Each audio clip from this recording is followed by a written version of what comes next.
Meantime, trial attorney Brian Claypool is with us to talk about the charges. Brian, good morning to you. Let's start with Colt, the 14-year-old, and the charges he's facing. He's in and out of court in person this morning, which we hadn't expected. We thought he'd be over Zoom. What about the significance of his charges, and what does his legal case look like moving forward? Yeah, hey, Marnie, great to be with you. Yeah, back in 1995, the Seven Deadly Sins law was enacted in Georgia. What does that mean? That prosecutors can charge a minor, somebody under 18, as an adult if they commit a heinous crime. And boy, prosecutors here were very fast in making sure that he's charged as an adult in this case under the law. And that has dire consequences for Colton Gray.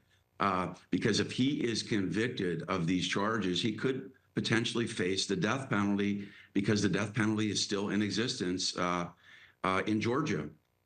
Apparently, he told investigators, "I did it." So you always ask in these cases if they try to go the insanity route. But when you have that sort of admission right after the attack happened, how does that play legally? Yeah, look, his only defense in this case is I don't think he's going to have an insanity defense. I think his lawyers might argue what's called diminished capacity, that he had some kind of mental health issue that might have been the result of, for example, child abuse, because the charges against the dad stem from alleged child abuse, severe child abuse and neglect. So his lawyers, Marnie, are likely to dig into the CPS records, the Child Protective Services records, because they were involved. They'll get the case history on any referrals of abuse against Colton, and they're going to use every one of those referrals to argue that look, this was a young kid and he didn't have the mental capacity to really carry this out, but for being subjected to severe child abuse and neglect. And what's the significance of that? Well, it doesn't get him a complete defense. What it does is it defeats the intent, the element of intent to kill, which you just mentioned. He's saying, "I did it," but his lawyers are going to say, "Look, this kid can't form that intent," and therefore it goes from first-degree felony murder down to a lower murder charge, which might spare his life. Meantime, you talk about the dad. Prosecutors were swift in pressing those charges. Police say they did not drop the ball, and they're pointing the finger at the dad as well. How significant are the charges against the dad? And might the case that we just saw of parents being charged in the Michigan high school shooting factor into what we see play out here? Yeah, Marty, you were just reading my mind. I got up early this morning. I looked up that case again. I think it's Jennifer and James Crumbley in Michigan. There are a lot of similarities.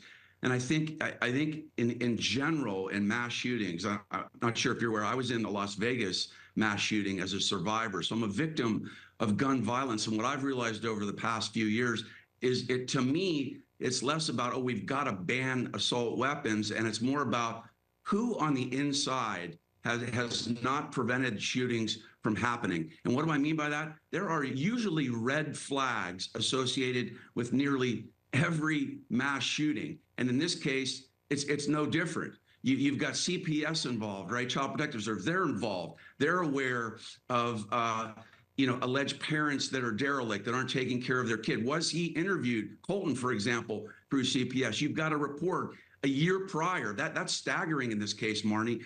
The public across the country needs to know what went on in last year when Colton was 13 and he allegedly posted these threats through an email that's addressed to him, and all we're hearing is, oh, there wasn't probable cause to charge him. We've got to be looking at a lot of these factors, like how was he not charged? How was the dad not charged a year ago as well? And until we can try to cure some of these red flags before a shooting occurs, this is going to continue to happen. Yeah. Well, in this case, we're following the facts now. 2 people facing charges in this deadly shooting, thinking about the victims and their families and the journey that they have ahead, heartbreaking as it is. Brian, thank you as always.